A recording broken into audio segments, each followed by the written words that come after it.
Hello and welcome to the Lacrosse Network broadcast. Some great high school lacrosse here in Southern California.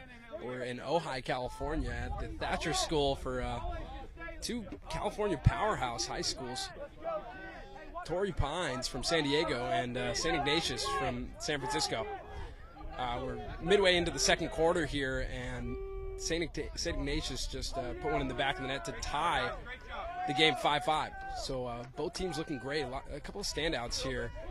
We got Sean Doyle on the Torrey Pines offense as an attackman. Number 4, you got to watch out for him. He had a great goal earlier in this game, and he's going to Cornell. He's just a force.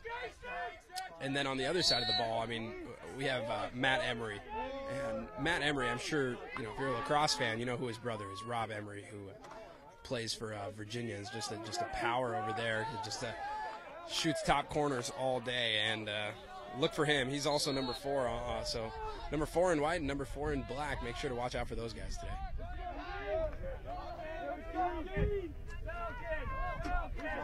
Perkins with the ball up top. And both teams taking a fairly long trip out to Ojai. And it's a hot one today. I'm sure Torrey Pines is having some trouble in their black uniforms.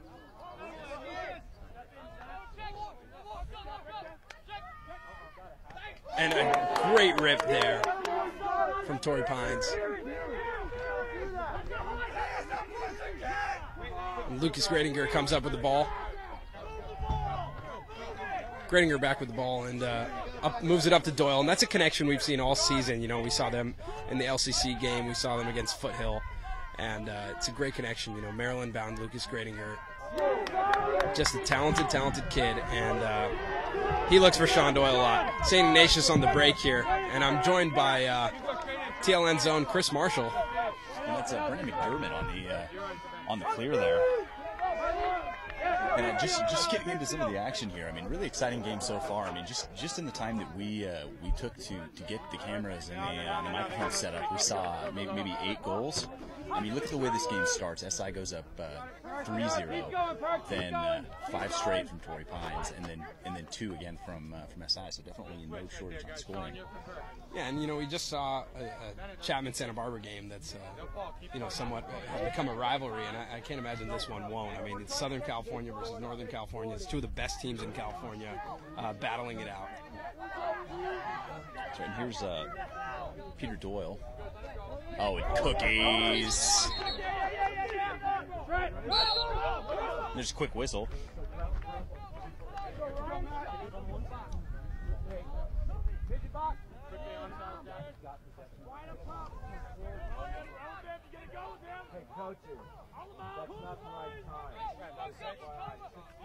And this Sean Doyle he's just so quick, and he's got a great stick. And the great thing about him and Gradinger is their lacrosse IQ. I mean, they're so good at knowing what's going to happen next and where to move the ball. It's tough to defend against smarts.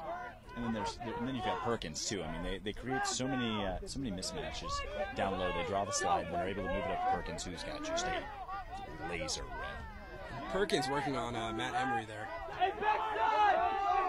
Moves back to Gradinger. Loses a little bit.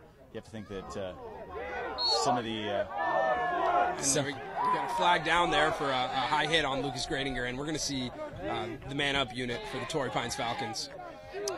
Yeah, and you have to think that maybe some of the dry heat here having a little bit of an effect on the sticks.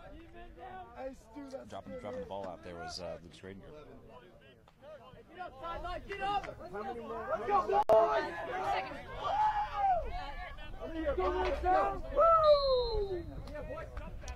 Here's the first look we've had today from the man-up unit from Torrey Pines.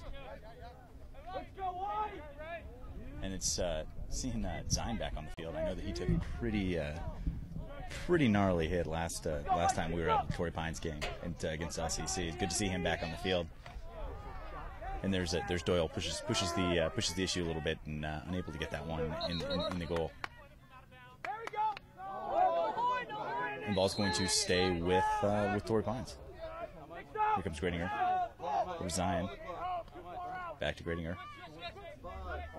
inside to Doyle, and Doyle with the quick stick and the goal with 4 seconds to go in the man-up opportunity, really making the most of it. Takes a 1-goal lead, and that's a great goal. He's so quick. There's nothing you can really do about that if you're the goalie there. And that's Cyrus Scott. And that's just so impressive. I mean, Sean Doyle finds the little soft spot in the St. Ignatius man down unit, and just able to capitalize on it. This is his second goal of the day. And you hear the Torrey sideline so fired up after that goal, and then the Torrey coaches, maintaining their composure and making sure all the kids are getting water, because it's a hot one this afternoon. Yeah, nearly 90 degrees here in Ojai. A real dry heat. It's much different than where we were in Santa Barbara. I mean, less than an hour away, where it was a beautiful 70 degrees. Definitely feeling the heat. And it's not only the players getting drinking water, but getting the water on their sticks, make sure they don't get too dried out. There's McGovern, moves it to Lang, back to McGovern, and up to Cohen. And Peter Doyle joins the attack. And I mean, I've been really impressed with the stick skills from both of these teams so far. I mean, they're right on par with some of the teams we've seen play this week already. I mean, not quite the pace and athleticism of Chapman and Santa Barbara, but these guys are moving it every bit as well as some of the D2 teams we've seen play. Here's Lang, McGovern, and there's the shot. Not a whole lot out one. Looks like that one might have slipped out of his stick, but a good opportunity. And that one's backed up by Cohan, so the ball's going to stay with the Wildcats. Here comes Cohen, brings the ball in. Finds McGovern, back to Cohen. And back to McGovern. Here's Lang. And they're getting cutters inside, getting held up, and you can hear from the SI sideline them wanting that interference call. Here's Spencer Evans. Quick slide, gets by him, takes the looking for X, and can't quite find McGovern. And that's a great defensive stand there from Torrey Pines. I mean, St. Ignatius was moving the ball really well. They got a couple of good looks, and Torrey was able to turn the ball back over to their offense. Yeah, and I mean, you can't say enough about these kids. I mean, you go down 3-0 to the only California team that's ranked in the Fab 50, and able to come back and get right back in this game and take the lead.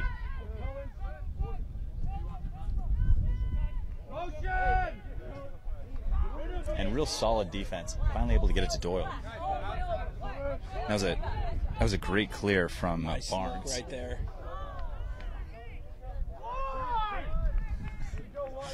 You can hear the Torrey Pines coaching staff trying to figure out why they're not taking their time there on the offensive set. I mean, they have so much firepower with two D1 recruits and Perkins who's definitely going to play at the next level. I talked to him after the LCC game. Looks like he might be doing a post-grad year, but definitely has the skills to play at the next level.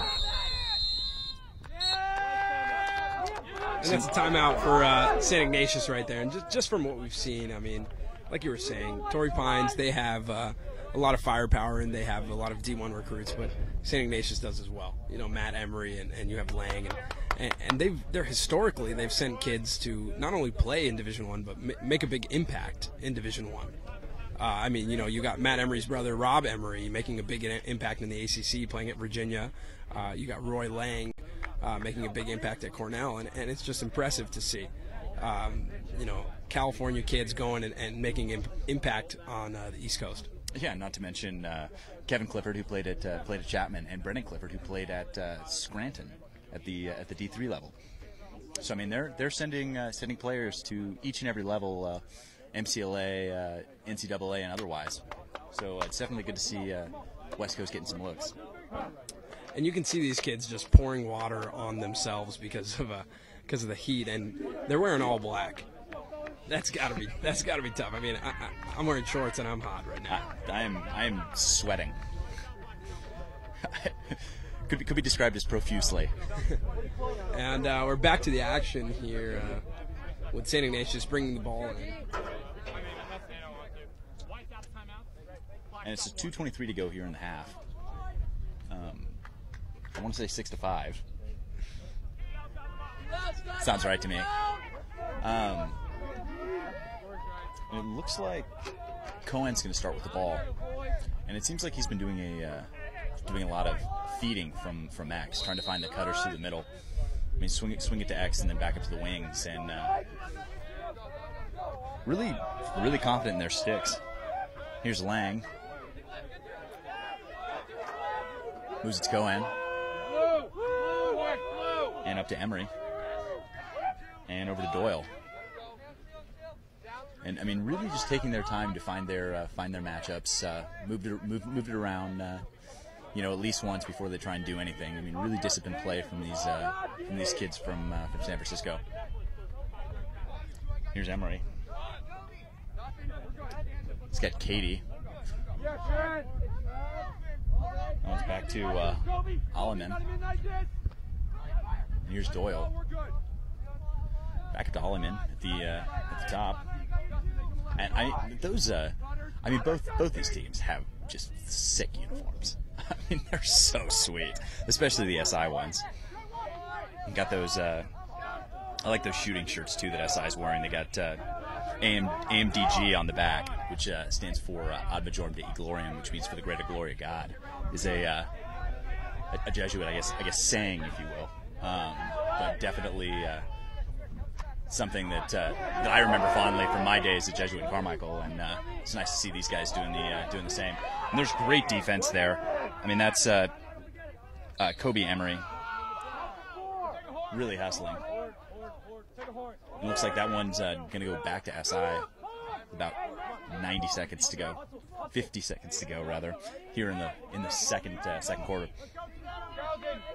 And the game has definitely slowed down a little bit. I mean, both teams got really hot very quickly and scored a combined 11 goals in a pretty short span of time. So a little bit of nerves maybe at the beginning, just run and gun style of play, but kind of back into the settled offenses that I know the coaches want to see.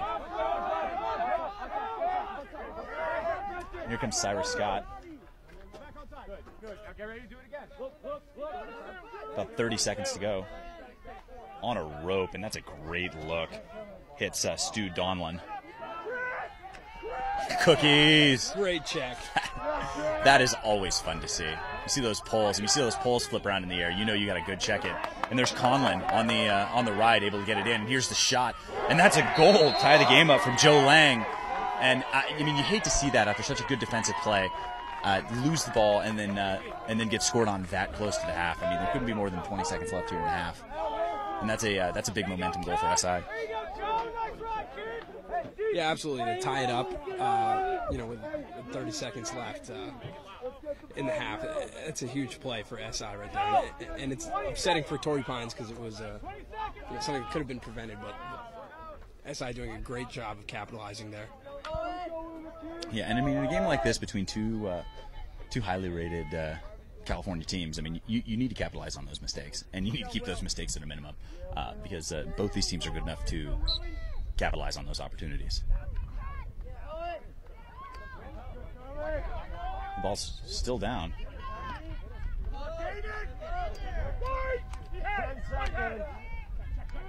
And great checks on both sides. Finally, Granger with a great stick, able to get that one up. There's 8 seconds left. There's 5. And that's going to do it for the half. So it's 6-6 here, tie game. But look for some really exciting high school lacrosse action here in the second half. So definitely stay tuned, as well as send us your comments, questions, anything you got. Love to hear them. Thanks for tuning in. We'll see you in the second half.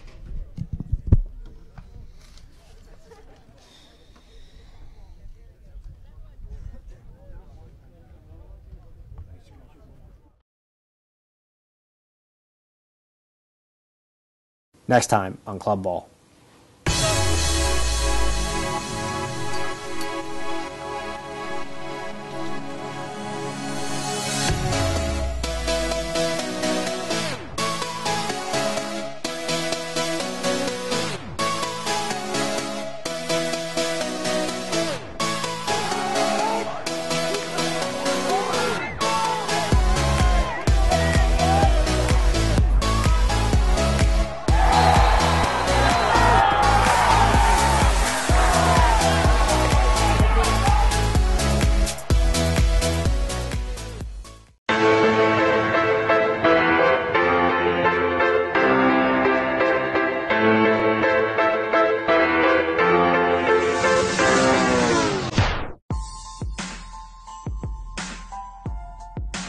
Hey guys, it's Greg from East Coast Dyes, and I'm going to show you how to string a basic 9-diamond top string. So what you're going to need is just a piece of 10-diamond mesh, fully stretched out, and one piece of sidewall about an arm's length. So the first thing you're going to do is start by taking the mesh, stretching out as far as it can go, and finding, since it's a 9-diamond top string, the row with 9 diamonds across. So that's this row with my fingers on it right here. And you're going to fold that 9-diamond row down onto the next 9-diamond row below it. So you'll end up with 2 9-diamond rows folded down on top of each other.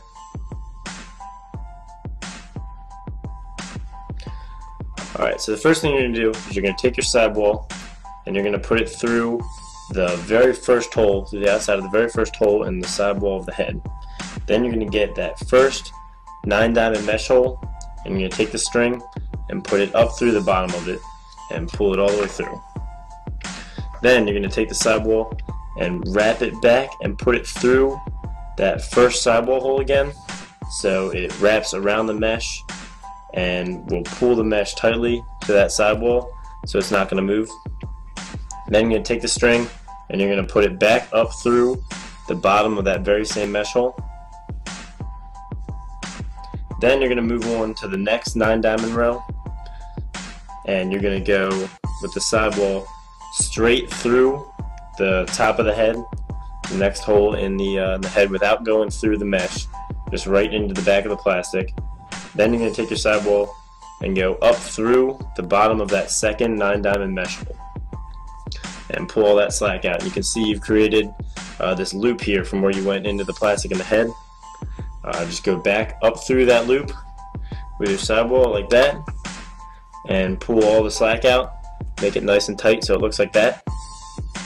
And then you're going to take your sidewall string and go down through the top of that very same mesh hole and leave a loop just like you did before, just like that, and go through that same scoop hole from the front. Pull it all the way through, and then take your sidewall and go down through that loop. And again, pull all the slack out. You want this nice and tight, so it's going to keep your mesh really tight up at the top. So there is our first completed knot on the top string on the second 9-diamond. So then we're going to skip this next 9-diamond hole in the mesh right here and go on to the next one. So you're going to go again in through the plastic first, leave a little loop up through the bottom of the mesh hole, pull that knot tight, and then down through the same mesh hole from the back, and then up through the back of the plastic and pull that tight. So now you've got 2 done. Again, we're going to skip another mesh hole in the middle because you want, since it's 9 diamonds across, there's going to be 1 hole left in the middle untied, so it's nice and symmetrical. And you're going to go in through the back of the plastic, up through the bottom of the mesh, and through that loop you created. Then back down through the mesh into the front of the stick, then back up through the top string hole and pull the rest of the slack out. So you can see that that 9-diamond row of mesh right there is right in the middle of the head. Then we're going to skip another hole of mesh and go into the second to last one, in through the plastic, leave a loop, up through the bottom of the mesh, pull it tight, then back down through the mesh, like that right there, leave a loop, in through the front of the sidewall, down, so take it down to the loop, pull it tight, and now we're going to tie the sidewall off by tying this last 9-diamond hole down to the sidewall of the head like we did before. So you're going to go down through that last hole of mesh, then in the inside of the very top sidewall hole and out the side, then go down through that hole of mesh again, the last one, and then back through the inside of that first sidewall hole, and then pull the last 9-diamond row really tightly down. Then just tie off a simple knot at the end, and you are all done. All right, guys, that was how to string the 9-diamond top string. If you like this video and want to see more tutorials, make sure you subscribe to my channel, East Coast Dies, and the Lacrosse Network channel for more string tutorials and daily lacrosse play.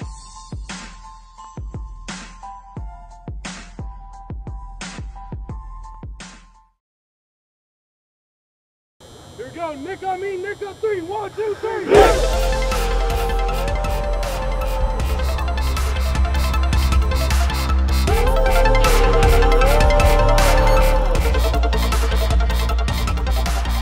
I'm Matt Holman. I'm the head coach at San Diego State University. Right away. I run tournaments in the off season, and I do a tournament out in Palm Springs. And Nick was a participant in one of the teams, and I'd sent a thank you letter to all the team participants. And his mom wrote me back and told me a little bit about his story, and it just kind of caught my heart, kind of pulled at the heartstrings. And you know, I thought of some ways to get him involved here with the team, and it just kind of spawned into making him the honorary captain this year. So. On behalf of the team, we wanted to ask you if you'd be willing to be our honorary captain this year. We got you a shirt, and we got Captain Nick on the back, and we all signed it for you. It's such an honor. I mean, to even watch them play, they're extremely good, and I would give anything to be as good as them. Nick has been playing lacrosse for the last 2 years, but it was his dream for more like 3 years, and Nick has most of my life. Most of his life. Nick has a liver disease called biliary atresia, and it's really unheard of for kids to be playing contact sports when you have liver disease. His whole life he's been playing, but he's never had a passion like lacrosse, and I think lacrosse has really given him something to live for every day. I am waiting for a liver transplant so I cannot be an attackman. Because if I got hit in the stomach, yeah, that wouldn't be good. My favorite part about lacrosse right now, since I'm defense, is probably getting to deck people. when I'm an attackman, probably shooting and faking. It's just gonna make it so much more fun to play lacrosse once I get a liver transplant, but it's still so much fun now. So. As far as lacrosse goes, other than defense and padding, my liver problem really doesn't limit me too much.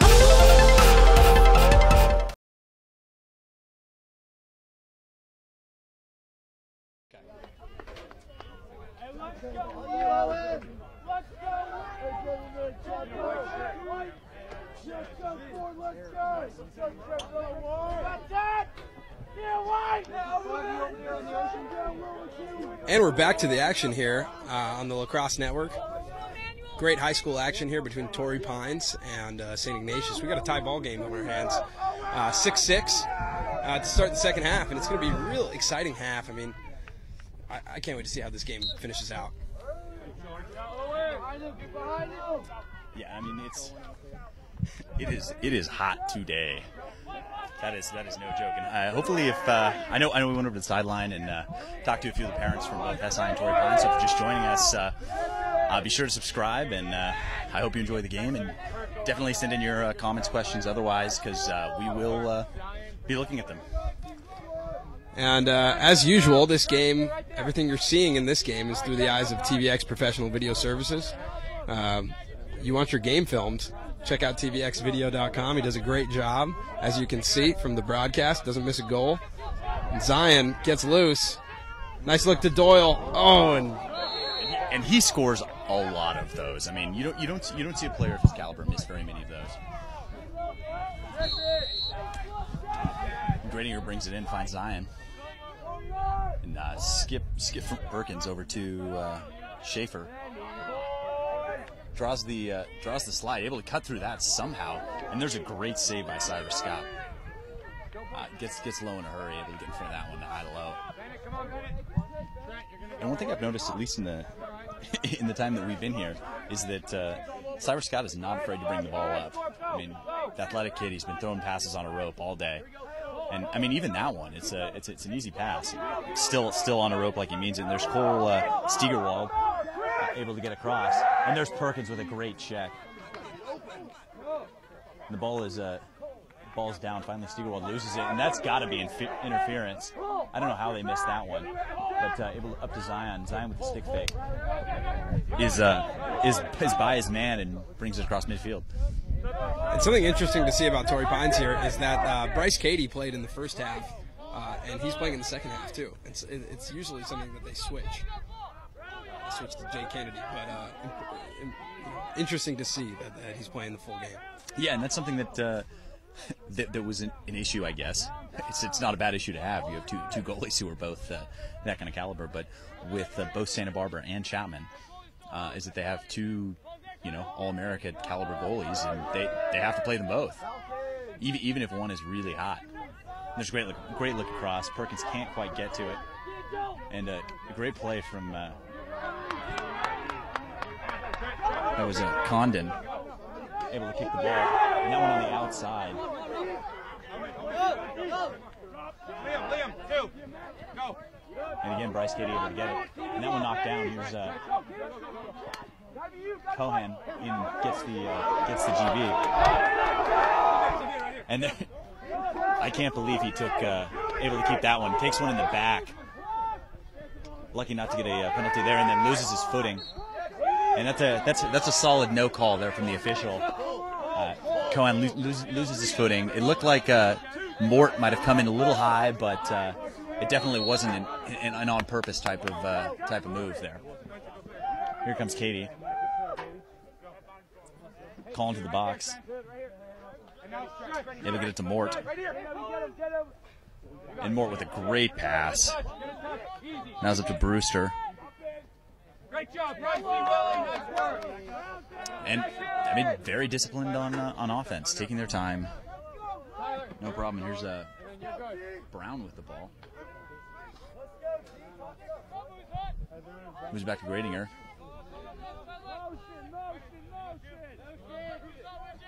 Here's Black. Back to Gradinger.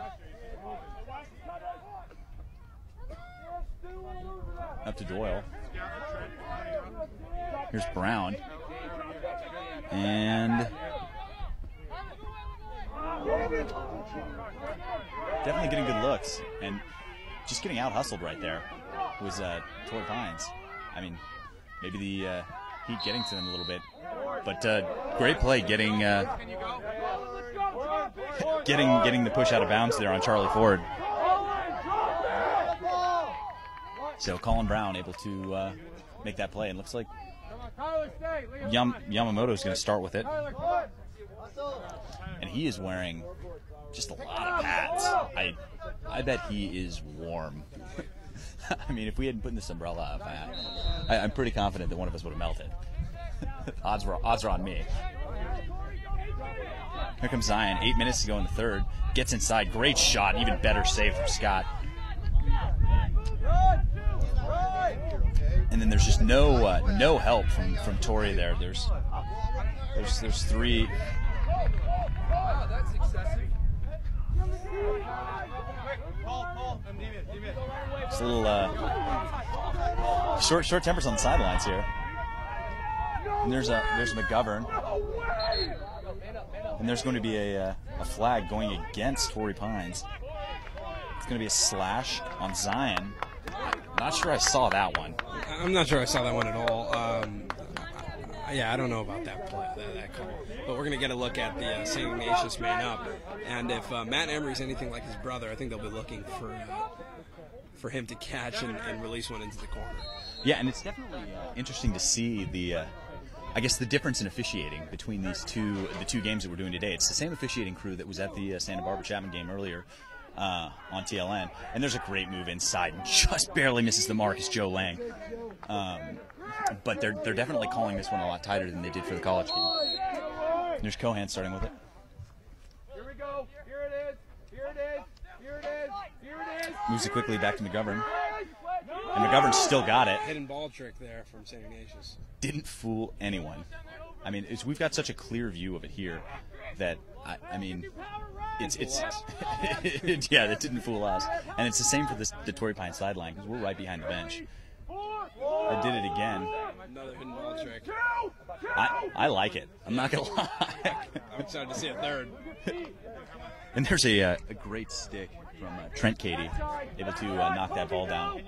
Can't be a whole lot longer left on this penalty. 4 seconds left, and they're all even. Torrey Pines doing a great job of killing that penalty there. Oh, and they just let one go.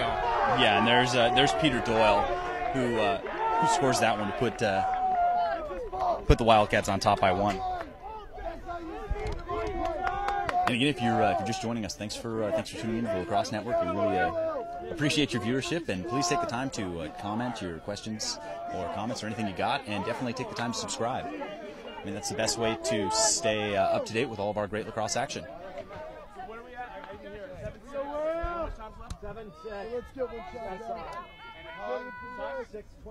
And there's 6:29 to go here in the third, 7-6 SI, and this one's really been back and forth game, going both ways, and I have to think that looked pretty close to a slash. Here's Brewster, gets in, not getting any help. Looks like they're shutting off Doyle. There's help at the box here from Perkins, right to him. You know, even if they shut off Doyle, there's so much firepower on Torrey Pines. I can't imagine they're going to have. Oh, and Doyle gets the ball, but even without Doyle, I think they're going to be all right, being able to swing it around and get a lot of good shots off. Here's Corey Black, who's Zion. Stretch had Schaefer, not Black, up to Perkins, and back to Schaefer, and over to Perkins. And Perkins has the range to score from there. I thought he was going to shoot right there. I was pretty sure. I know we saw him rip corners against LCC in a game that we broadcast earlier. So, and he's got some skills. Keeps waiting her around the side, draws the double. Great check, and that's coming from Steigerwald again. Able to get it, finds the crossfield pass to Donlin. And back to Scott.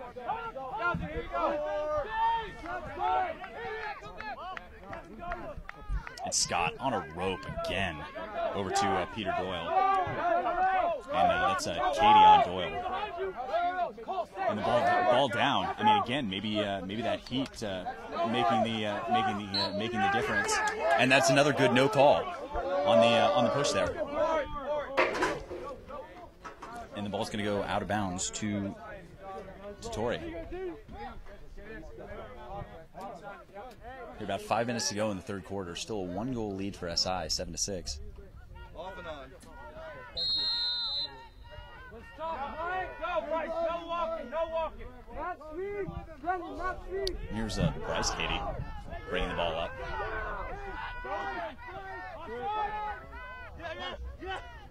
Here we go up to Yamamoto. Almost a spectacular play. And a big shout out to Paintball Kids for loving what we do. I mean, we love what we do also. So thanks for tuning in. And there's a great play running up the field. There's Vinciletti.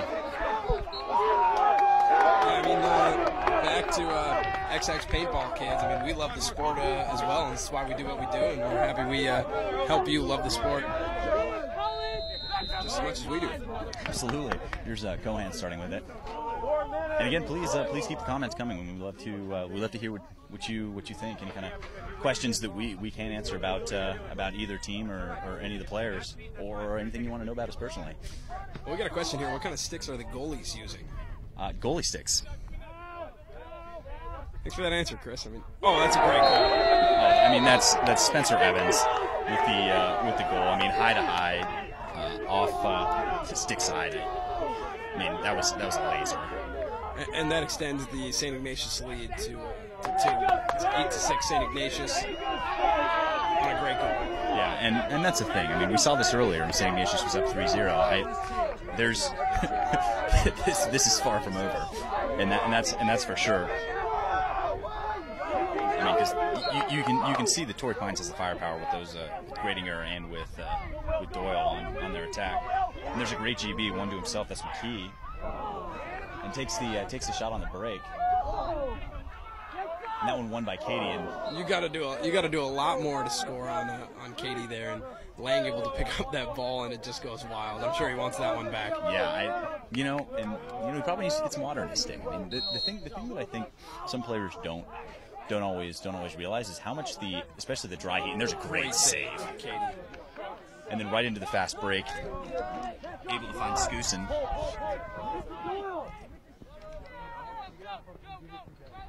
And then moves it to Gradinger. Great look across, and that's ambitious with the pole. You can see the sideline not super happy about it. Finally gets to Perkins, but a great stick by Lansdale, able to catch that in tight quarters with the pole. Here's Perkins with it. About 2 minutes to go in the third. Still a 2-goal lead for SI.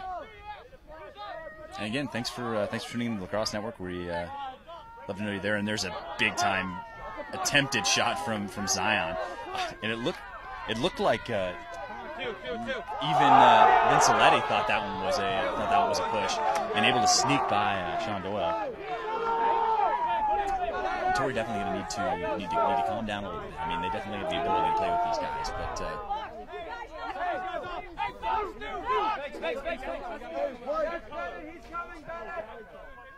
here SI getting their offensive unit on the field, and you can hear the sideline. There's a lot of chatter between the benches and between the officials, making sure they get their players into out of the box.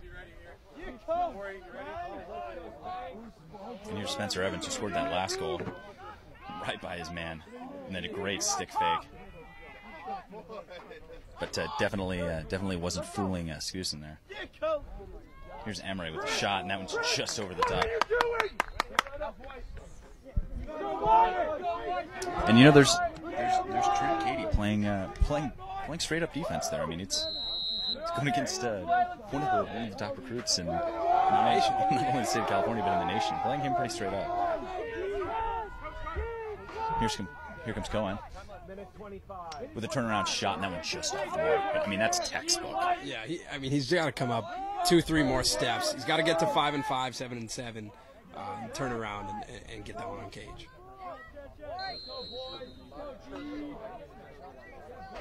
Here comes Joe Lang. And very quickly back up to Emery.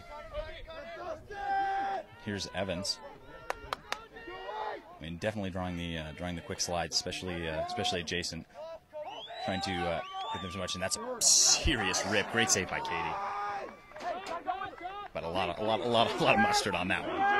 Katie's been really impressive this game. I mean, it's no question why he's been in the entire game. And there's up to Doyle. And Doyle with room, and you just can't give him space like that. He will score that 100 out of 100 times. I mean, that's a great finish. Just super silky, really easy. Looks like Cameron Cole out there. Yeah, I mean, that's a great face dodge right there, right to right. Pulls the stick across his body and places it. He doesn't need to rip it. You saw it there. He didn't put very much power on it, but he just put it in the right spot where the goalie couldn't get to it. And that's all you really need to do. And I think that shows so much discipline. I mean, there's a lot of college players that don't do that. And I mean, you just do what you need to do to score. Just pass it to the corner. I mean, when you're in that close-up, and sometimes those are the hardest goals to score. You think about it too much, and then you miss, psych yourself out. So we got a 1-goal game here. St. Ignatius on top, 8-7, with 30 seconds left. In the third quarter here, and then Lang goes down, loses his footing. Little turf gremlins. Ball's still down. Great follow-up checks. And that's coming from Jack Condon. And that's definitely a push. And so it's going to be Torrey Pine's ball with 5 seconds to go. I mean, all they can really do is throw a Gilman and hope for the best. But I mean, stranger things have happened. I mean, I don't know if that one's going to be coming down even in time. That's the end of 3. And I mean, this is turning out to be a real barn burner here in Ojai between these two top California schools. I mean, 1-goal lead for SI, so definitely stay tuned for some great fourth quarter action.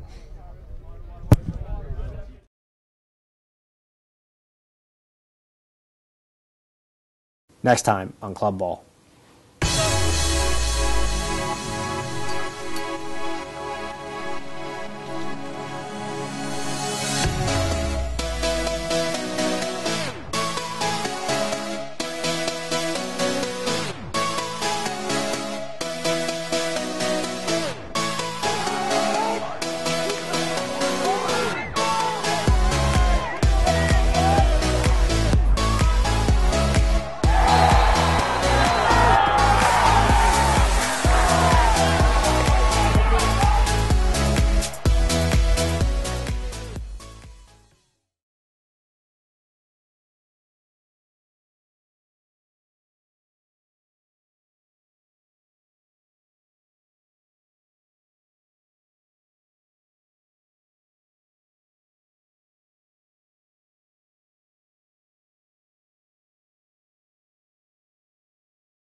And back to the action here at the beginning of the fourth quarter, and that's a great move from McKee, the face-off man. He takes the shot, and that one just wide.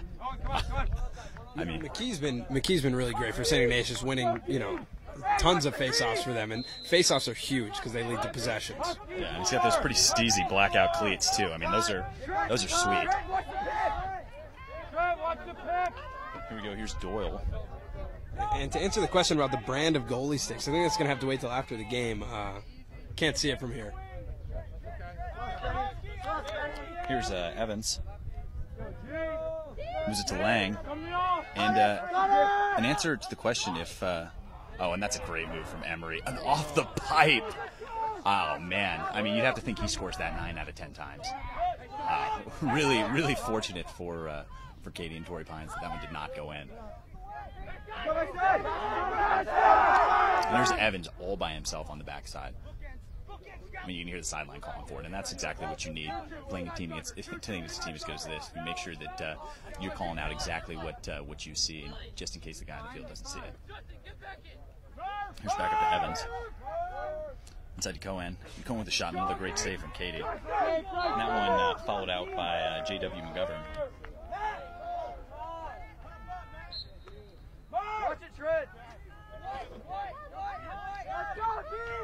And there's Lang, and to answer that question, if that's the little brother, I just don't know the answer. Yeah, I'm not sure. I can't imagine it's not, though. I mean, yeah. From what I understand, it is. So we'll make sure to check in on that and get back to you. Torrey, let's go, Torrey. Here comes Mort. And Mort not afraid to take it across. And that's a great check from Evans. I mean, right on the butt end. I mean, that's textbook. And here Evans gets it.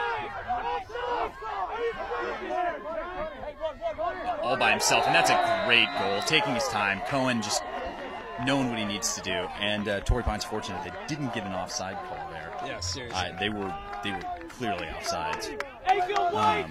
But no call, no flag. I mean, it does cost him a goal, but... I mean, that's a great goal right there for Torrey Pines, for Cohen. For St. Ignatius, for Cohen. I mean, he placed it similarly to that Sean Doyle goal, but he put a little power behind it and stuck it into a corner. Yeah, just want to make it look good for TLN. That extends the lead to 2 for St. Ignatius. And there's a great win. And that's Wesleyak on the win. It's going to be a throwaway on that one. Ball back to St. Ignatius, and Torrey's really going to have to try and get a solid offensive set going here in the fourth quarter. Give their defense a little bit of a rest, and also use all that firepower that they have. Here's Scott.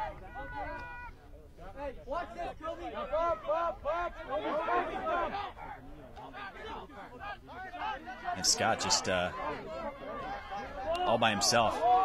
Lucky didn't get the batters. And that's going to be a hold.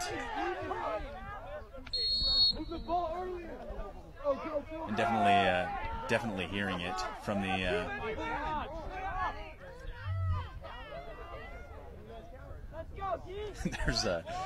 there's Evans, moves it over to Emery, and definitely some commentary, and that's great moves. I mean, unbelievable save by Katie to get in front of that one, but Emery really showing his ability there, cutting through 2-3 guys.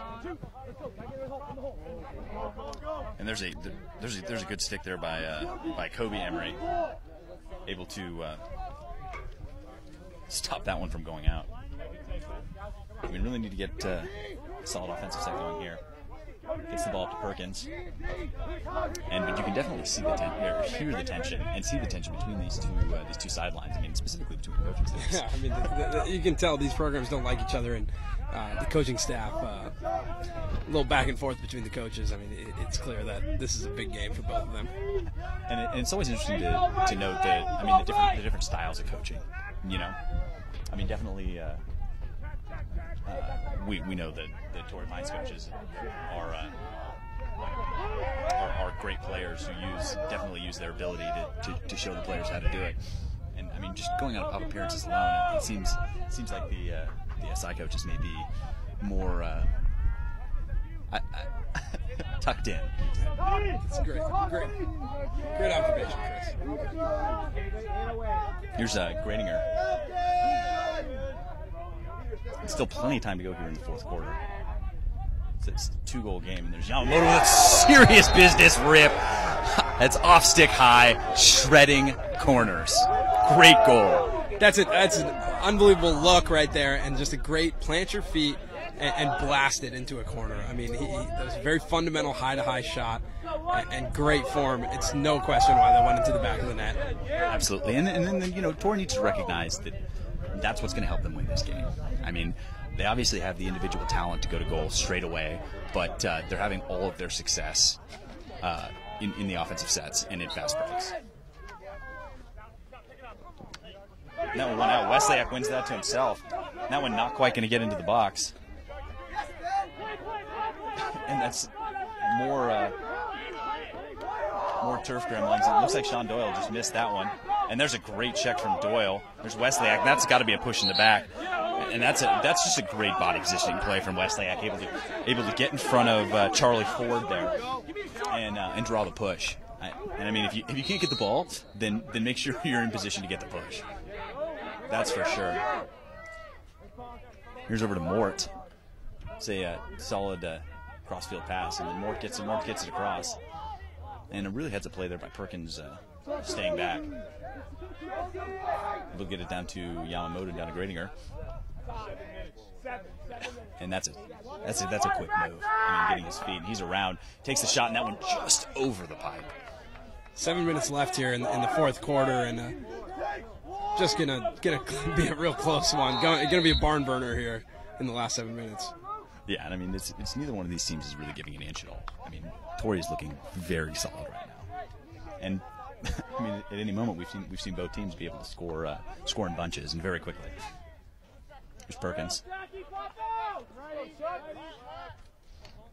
Zion with the pick, and there's Ford with a fantastic lift check. Goes right to Doyle, and Doyle looking for Zion, and Zion just, I mean, unbelievable play to get in front of that one. He's going to be able to save it. Looks like the Torrey coaches want a timeout. And that's probably just what they need right now. You know, calm it down. There's a little over 6 minutes to go in the game. They're down 1 goal in a game that's very evenly matched. And I'm excited. I'm not going to lie. So definitely take the time to subscribe to the Lacrosse channel, like us on Facebook, follow us on Twitter at Lacrosse Network to stay up to date with all of our great lacrosse content. And yeah, make sure to check out all of our videos. We've got some great ones. If you're looking to string up your stick, you know, we got some videos from East Coast Dyes on our channel that you can learn how to string your stick. Does a really great job of teaching you how to prep your mesh and string up your top string, string up your sidewall. Oh, and here we have an answer to the question about if that's Roy Lang's brother, and yes, it is. So big thanks to Mr. Craftsman 123, and then he also wants to know if we played in college, and if so, where. Yeah, to answer that question, I played my college ball at both UC Santa Cruz and UC Santa Barbara. Chris played his ball over at Chapman University. We're both Southern California products in the lacrosse world. Both played in the MCLA, and yeah, I'm now enjoying some really great high caliber high school lacrosse here. And I mean, these guys can really play. I mean, we got Lucas Gradinger going to Maryland on Torrey Pines. That's number 6. You got Sean Doyle going to Cornell, number 4 on Torrey, and just a handful of kids in this game in general. Both all the SI guys, Matt Emery, a bunch of guys going D1. So this is a high caliber of lacrosse. I mean, this is these kids. Some of these kids will go and play in the MCLA, but a lot of these kids are going to go play NCAA D1 ball and make an impact on Memorial Day weekend in that national championship game next year. Here's Perkins, and that is Doyle shredding. That was just plain nasty to tie up the game. I mean, if you're SI, you cannot give him that kind of space. I mean, you know who these guys are. I mean, these kids play against each other in tournaments, and they're California recruits, and you know who you're competing against, and you can't give him that space. That was a sick goal. I mean, low to high, one of my favorite shots in the game, if not my favorite. Low to high, just rips it above the St. Ignatius keeper. I don't know what else to say about that. That was just sick. Man, that is exciting. And Ford with a great GB, able to get it back to Stegerwald and back to Scott. And they definitely like to run the clear through Scott. I mean, he's got a really good stick. I mean, he's shown the ability to pass on a rope to just about anybody. And that is a great play from Doyle again. I mean, you'd have to think that on that play, Stu Donlin definitely has a size advantage, that he might want to take that to the inside and then switch it into his left hand. But Doyle, doing it all right now. It's really impressive right there. Sean Doyle just rips one to tie the game and then makes a huge play on the ride, playing both offense and defense. And there's Perkins with the goal from way outside, and we talked about him earlier. I mean, he's got a rip, and you can just hear the sideline right now. Torrey Pines is fired up. And, it might be time for a timeout and there you have it. I mean, that's 3 straight goals scoring from Torrey Pines to come back from 8-6 to be up 1. There's not a whole lot of time left. I mean, there has to be probably 3 minutes to go here in the fourth quarter. And, I mean, talk about going for a run at the right time. I mean, that is pretty incredible play out of Torrey Pines. Yeah, really exciting action, but something you really have to be careful of if you're Torrey Pines. You have to maintain composure throughout all 48 minutes of this ball game, and that comes down to the last minute of the fourth. You have to play all the way through. You have to be able to finish out a game and close out a game. It's a close game right now. It's a 1-goal game. Yeah, and you absolutely have to respect the amount of talent that SI has, because, I mean, like I said earlier, they're the only team from California that's ranked in the Fab 50 nationally, and I mean, they're a very, very good team, and I mean, they can go on a run of their own, and in a short amount of time put this game tip the scales in their favor. It's going to be interesting to see how the end of this game pans out. If St. Ignatius can win a face-off here and put one in, then we're back to a tie game. Absolutely. I mean, I'm really excited that we had the opportunity to make it to this game. I mean, this is some really high-quality high school lacrosse, and it's great for people on the other side of the country to see how the West Coast is doing their thing right now. And there's another comment from Scotty J19 that likes that hit that Doyle laid on. And there's a huge GB by Havlik, the senior, and then gets it to Gradinger. And you can hear this sideline. I mean, we were right behind the Torrey Pines bench, and they are fired up, and they're loud, and they're letting the players on the field know that they got their back. He moves it up to Doyle and over to Perkins. I mean, it looks like Perkins has the shorty here. You hear the coaches calling for that matchup, and he just scored a goal. I mean, it's from outside. Besides, I mean, Scott's been having himself a pretty good game, but I mean, you'd have to think that they definitely have to think about putting the pole on him. It looks like Torrey just slowing the ball down, taking a little bit of the air out. Definitely trying to hold on to it as long as they can. There's Zion, draws the double. The skip pass to Doyle. Doyle wisely moves it back to Perkins. I mean, go where the pressure's not. I mean, that's always what you're trying to do, and find Zion. And SI definitely pushing out. 4:45 to go here in the fourth. Moves it to Perkins, and back over to Zion. And a stall warning called. And here's Gradinger, and that's running through the pick there.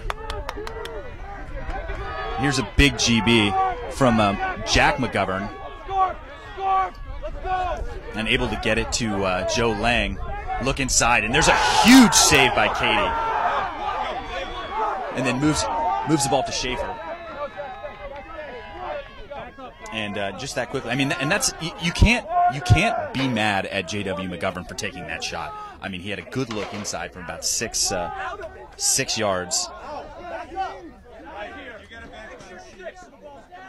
And I mean, you can hear the officials coming over here and telling the Torrey players to get out of the box, and definitely.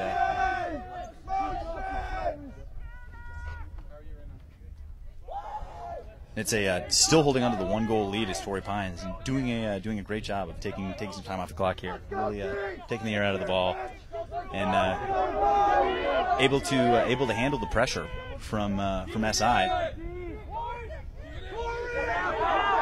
Oh, and that's very close. Corey Black there, able to keep that ball in, and another stall warning. So. Again, having to keep the ball in, and you can hear the fans from the other side. I mean, a lot of fans from both Torrey and from SI made the drive to Ojai for this game. Here's Schaefer. Schaefer loses his footing, able to regain, and that's a little lower than probably wanted to, but great hustle play there by Liam Barnes, able to get the ball back. Barnes moves it to Yamamoto. And Torrey playing great against the high pressure defense, and Yamamoto splits those two defenders, and then moves it to Doyle. Now, under 4 minutes to go here in the fourth. Here's Doyle with the double. Doyle trying to fight through the double, and that one gets popped out. And there's Stu Donlin on the strip, and that's a big time play. I mean, they go into that quick double, and Doyle can't get away. Here we go, moves it to Jack McGovern. There's 2 minutes to go here in this game. Torrey Pines by 1, and I mean, you cut the tension with a knife. This is exciting lacrosse. I mean, any way you slice it. And there's the oh man, I mean, getting bailed out is Katie there, and throwing that over the head check with under 2 minutes to go. Up 1 goal. I'd have to imagine that he's going to hear about that one. And Torrey Pines, I mean, you hear the coaching staff right now saying they have to make a defensive stand. I mean, there's 1:51 left in this game. They're winning by 1, and St. Ignatius has the ball. It doesn't get much more exciting. One of the best players in the nation. And one of the best players in the nation. It doesn't get much more exciting than this. And, I mean, this is a battle for kind of bragging rights of California high school lacrosse. Absolutely. And I mean, we've seen some quality high school lacrosse. I mean, we saw Foothill out of Orange County, and then we saw LCC take down Torrey as well. So I mean, there's some talented teams. And definitely keep the comments coming. We got 1:51 left to go here in this game, and we'd love to hear what you think of the game. If you think it's exciting, or who you think's going to win. So definitely let us know.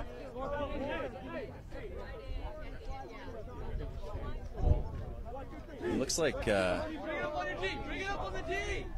We got a couple of people calling for a shot clock, and you know, we've actually had this conversation recently, and I'm against it. I mean, I was a defensive player, and Samir was an attackman. So I mean, the way I figured is if your defense is good enough, you should be able to take the ball away.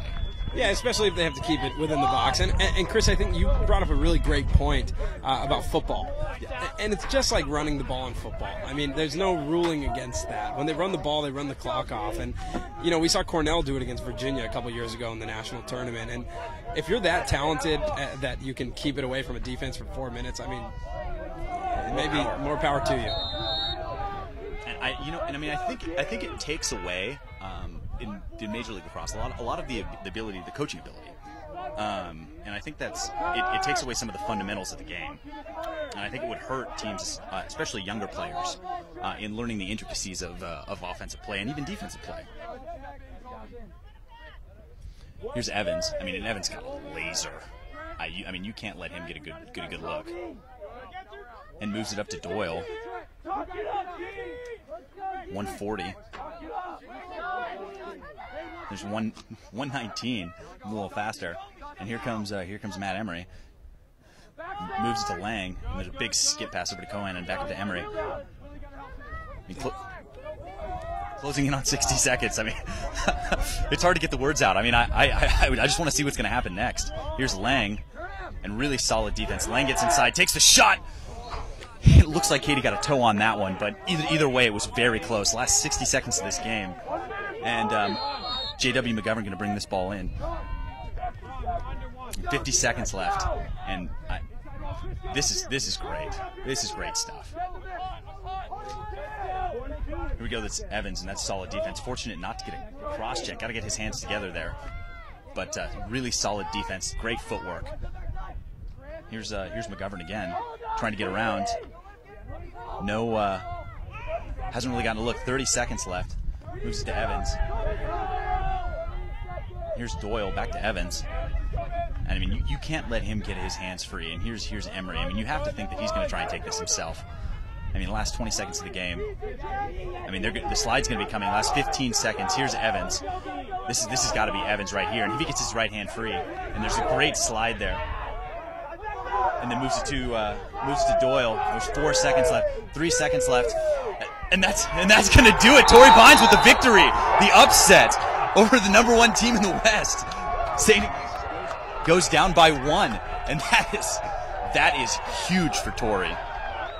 I know ran into a couple roadblocks when they went east and lost that game to LCC, but they are firing on all cylinders right now. And you just look at the defense they're playing at the end of that game. I mean, they can't get it. SI could not get a look. Yeah, and to come back from a deficit like that, I mean, that's so impressive. That's an amazing game right there. I think for everybody who was fortunate enough to catch this game and to watch it here on the Lacrosse Network, that's an awesome game of high school lacrosse. I mean, and that's a game that you can go back to and watch over and over and over again. I mean, that's just pure excitement. I mean, you can see it. You can see it in the kids. You know, I mean, that's something that's why I love high school and college lacrosse. I mean, these kids are unabashed by their enthusiasm, and that's really exciting for us as commentators and for viewers as well, I hope. And it looks like Scotty Jace thinks they should start doing a North versus South championship in California. I'm for a North-South state championship game. Well, we'll broadcast it if it happens. I'll tell you that much. So. Absolutely. I mean, I think probably the main issue with that at this point is getting all the teams in a governing body that allows it. You know, because not even all the teams have a CIF championship. I know Southern section doesn't have CIF. Yeah, and that's for LA. But I mean, I'd love to see SI and LCC and Torrey Pines and Foothill the last couple of years going five straight Southern section championships. I mean, there's some great teams. Maybe even Jesuit Sacramento. Maybe. Yeah. Well, maybe. But again, thanks for tuning in. I mean, we love to hear your comments, and please take the time to subscribe if you're watching. And really appreciate you watching the game, and glad you were able to join us. So I'm Chris Marshall for Samir Chaudhry and the Lacrosse Network, and we'll see you next time.